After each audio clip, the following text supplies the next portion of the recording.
So it's been just about 3 years since the launch of the PlayStation 5, and it's easy to say it's just gotten so much better with time. And as a longtime PC gamer, I'm totally stoked to be back into the console gaming space and still be able to get an incredible gaming experience. And roast me or don't, I can say I am a bit of a PS5 fanboy now, since really all that matters is the PlayStation 5 is badass. Call it a love letter instead of a review. Regardless who you are, the PS5 is actually an impressive piece of gaming tech. And as an exhausted dad and accountant, it's just nice at the end of a long day to be able to throw down some games on the PlayStation 5. But as great as it is now, it didn't actually start that way. On launch, it was easy to say there was a whole lot missing, even compared to the Xbox Series X that did release that same month. There's no denying these features should have been available on launch, but fast forward a couple years, the PS5 has aged incredibly well. And for myself, I can say that my favorite feature added at a later time was definitely 1440p support. I know so many of us are playing on 4K displays, but for those on a 1440p display, it took a while for us to get this feature.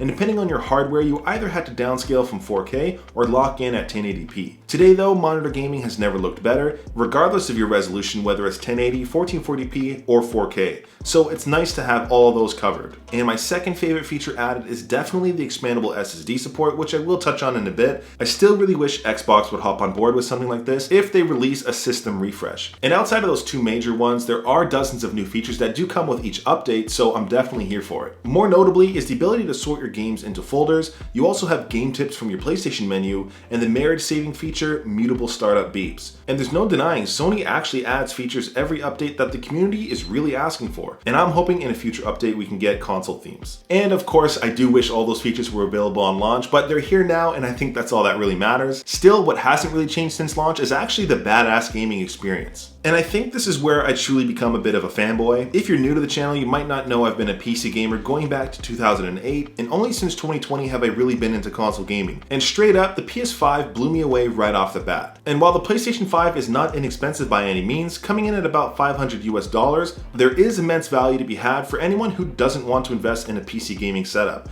Of course, we have the 4K resolution in HDR, alongside a lot of other features that do cover the majority of us gamers. Between having a variable refresh rate, AMD FreeSync, and auto low latency support, competitive gaming hasn't nearly been as hamstrung as it used to be compared to PC gaming. For myself though, despite having a custom PC already, I still find myself buying games for PlayStation 5 instead of PC, like Baldur's Gate. And I can say truly that the gaming experience does look incredible regardless of the display you're using or the game you're playing. Graphically speaking, I don't think I care whether this is true 4K, upscaled, downscaled, whatever scaled, it simply looks good, and for me that's really what matters. Obviously, PCs will be better than the PlayStation 5s in terms of raw performance, but again, what you're getting for the price is actually pretty impressive. What I can say is that none of that really matters if you've got trash games anyways, and this is probably why I spend more time on my PS5 than elsewhere recently, and that's definitely the PlayStation 5 originals. Games like The Last of Us, God of War, Spider-Man, Ghost of Tsushima, and of course the newly released Spider-Man 2, there's simply no shortage of amazing games or denying that PlayStation users definitely have it good this generation. Overall, it's an incredible time to be a console gamer. From competitive games to chill-ass RPGs, racing games, and adventure, it all combines to have one of the most polished gaming experiences I've ever had. The cool thing too is simply how fast games load in general thanks to the SSD speeds. And something that's kept me from console gaming in the past has been the lack of SSD support. From a fidelity standpoint, the graphics are legitimately great to look at, not to mention the Dualsense controller adds a whole additional layer of experience. Just something so simple like the adaptive triggers having resistance when firing a weapon, or the overall vibrations for just about everything you do. Plus the controller literally has a built-in microphone and speaker. For me, that's just so incredible. And it doesn't just stop at gaming either. All of what's impressive also easily bleeds over to the media and application side of things. From an audio and video standpoint, the PlayStation 5 gives us all the popular entertainment apps you'd want, like Netflix, Disney+, Prime,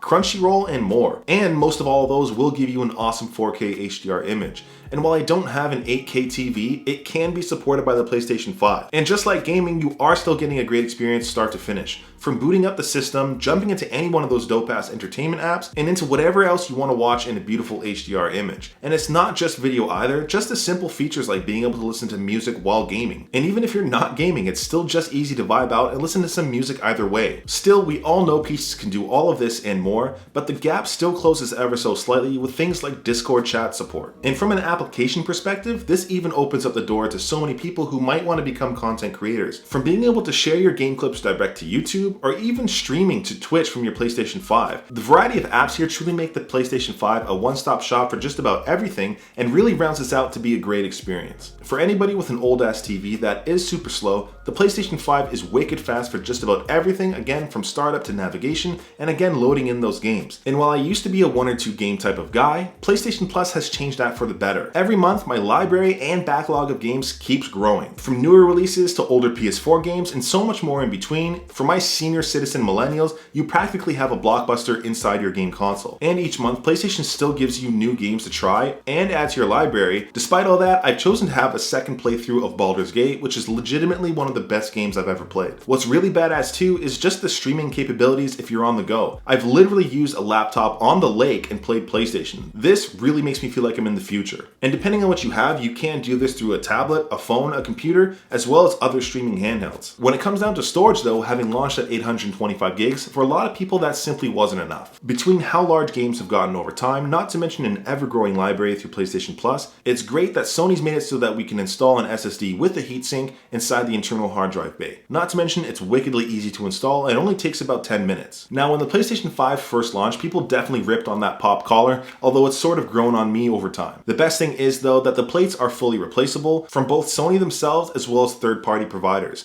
It's just one of those things where you can actually customize the look of your system, and it can be easily paired with whatever matching controllers. Speaking of controllers, there are a lot of colors available now, not to mention their Pro Dualsense Edge controller, which is my personal go-to. I just think it's nice to actually have a sense of customization when it comes down to your PS5. Still, when it comes down to the design and aesthetic, the PS5 can fit into just about any setup. I've personally used it both horizontally and vertically in a multitude of setups. And definitely while there's been all these improvements since launch, there's still some things to look forward to. November is looking like a wild month for PlayStation with 2 items already expected to launch and a third to be speculated. We have the PlayStation Portal, which is PlayStation's streaming device, which will allow you to stream games right from your PS5. It'll have a dope-ass OLED display alongside the haptic triggers you find on the current DualSense Edge controllers. And apart from that, you do have the Sony InZone buds, which can connect to your PlayStation 5 with a dongle or to the PlayStation Portal wirelessly. And for those two, I'm definitely stoked to check those out. Apart from that, there's of course the PlayStation 5 Slim, also expected to launch in early November, which might be the first time for a lot of people getting their hands on a PlayStation 5. The PS5 itself is a bit of a beast in terms of size, so a slimmer version with all the same features is definitely a welcomed addition. And of course, there is the rumored PS5 Pro, which I imagine would hit the market late 2024, although the PS5 Pro is pure speculation. Outside of all the specs, features, and graphics, there is a whole lot I love about the PS5. Some of the key moments for me was trying a turn-based RPG like Baldur's Gate for the first time in 20 years.